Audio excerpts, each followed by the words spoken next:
Kita kalau berkhidmat kepada orang sakit, jangan ditambahkan sakitnya lagi.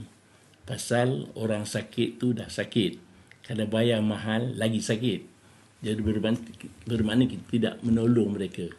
Tidak berkhidmat kepada mereka, tapi kita gunakan kesempatan mencari uang daripada pesakit.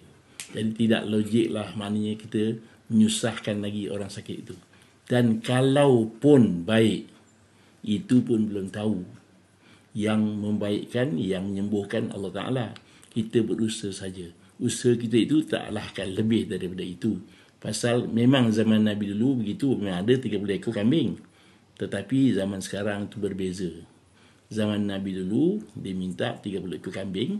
Dan setelah sembuh, dan secara automatik, sembuh terus.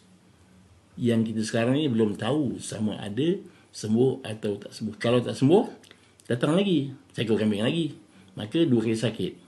Dah sakit, ditambah lagi sakit kerana kena bayar mahal.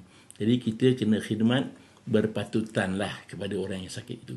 Kita kesihan orang sakit itu, dia dah sakit, diberi bayaran mahal lagi bertambah sakit. Jadi sebaiknya tidak kita gunakan kesempatan untuk menyusahkan orang sakit itu.